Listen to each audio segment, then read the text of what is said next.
Good morning, and thank you for coming. I'm Rear Admiral Rick Breckenridge, the submarine group commander responsible for USS Miami. I have just returned from the dry dock with state emergency management officials, and I'm pleased to report that we continue to make positive progress in recovery efforts aboard the ship. Let me recap a few key details before I answer your questions. USS Miami is in the third month of her 20-month maintenance period at the Portsmouth Naval Shipyard. Late yesterday afternoon, the ship experienced a fire in the submarine's forward compartment. Portsmouth Naval Shipyard Fire Department and Ship's Force personnel, along with mutual assistance from many Seacoast community fire departments and other agency teams, responded and successfully extinguished the fire on Miami. The fire and subsequent damage was confined to the forward compartment spaces only, which includes crew living, command and control spaces, and the torpedo room. There were no torpedoes or other weapons on board the ship.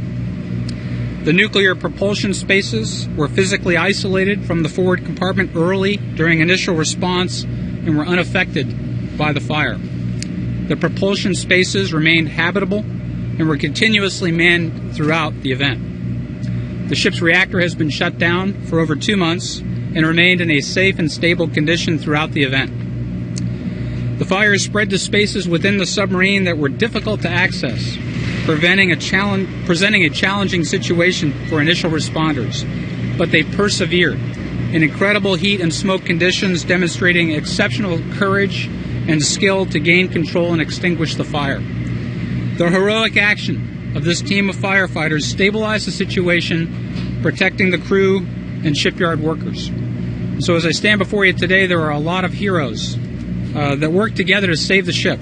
Too many of them to name specifically, but from the Navy crew that initially responded to the shipyard firefighters to the entire Seacoast local firefighters, it was the teamwork of this combined team that was able to turn the tide and get this fire under control and put out.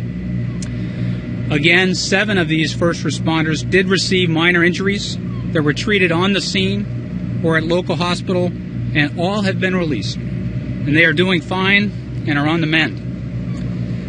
A full investigation has begun to determine the cause of the fire.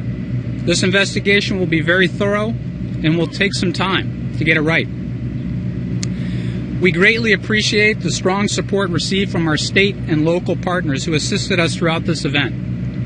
We have trained hand in hand over the years to respond to major potential casualties of this nature, and that training and close partnership was a key to success. And I am privileged to introduce 2 of these state emergency management officials. Mr. Rob McAleer is the director of the Maine Emergency Management Agency, and Mr. Chris Pope is the director of Homeland Security and Emergency Management for New Hampshire. In closing, I would like to praise the courageous efforts of the shipyard and Seacoast community fire departments, who are too numerous to mention in this forum. The response from the local community has been simply overwhelming.